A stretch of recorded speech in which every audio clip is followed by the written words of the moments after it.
Why is letting go so difficult?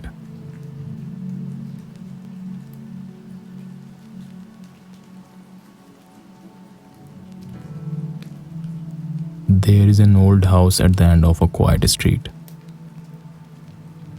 Nobody lives there anymore. The windows are covered in dust. The paint has faded. The lights haven't been turned on for years. And yet,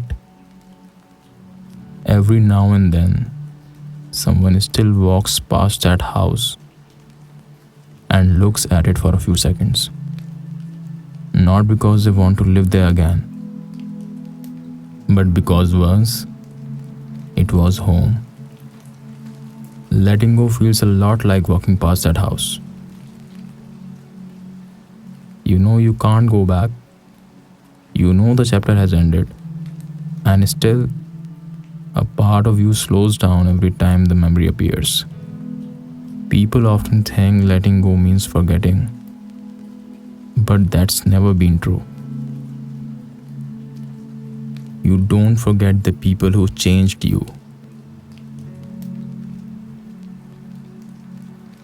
You don't forget the places that shaped you. You don't forget the dreams that once made your heart race. The real challenge isn't forgetting. The real challenge is accepting that something can remain important without remaining present. Our mind don't like unfinished stories. If a movie suddenly ended halfway through, you'd spend the rest of the day wondering what happened. The human brain treats relationships the same way. When something ends without the explanation we hoped for, our mind keeps replaying it, searching, rewriting conversations, imagining different endings.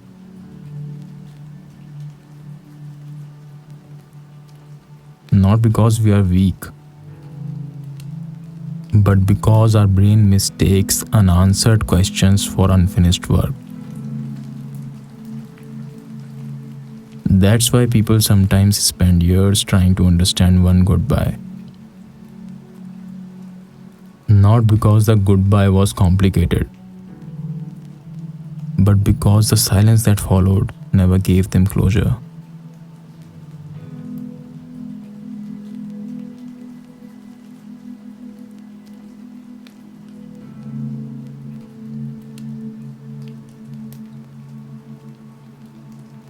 Here's something most people never realize. Closure isn't something another person gives you. It is something you slowly build yourself. Waiting for someone else to explain everything is like standing outside a locked door, hoping the person who left will someday return with the key. Sometimes they never do. And if your peace depends on that key, your life remains locked too. There's another reason letting go feels so painful. We don't only grieve people, we grieve futures. The trips that never happened, the conversations we will never have, the version of ourselves that only existed inside that relationship. Sometimes, what hurts the most isn't losing the person, it's losing the future we quietly imagined with them. Have you ever noticed how difficult it is to throw away an old concert ticket, or a letter, or a gift that no longer serves any purpose? The object itself isn't valuable. It is what the object protects. A memory, a season of life, a feeling. We hold on to things because we are afraid that if they disappear, the memory will disappear too. But memories don't live inside objects,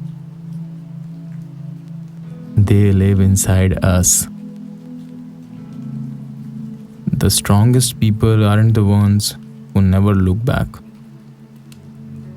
They are the ones who can look back, smile, feel the weight of what happened, and still keep walking forward. Not because the past stopped mattering, but because the future finally started mattering more.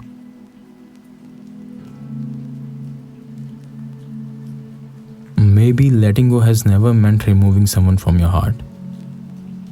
Maybe it simply means making enough room in your heart for the life that's still waiting to arrive. Because life doesn't ask us to erase the past,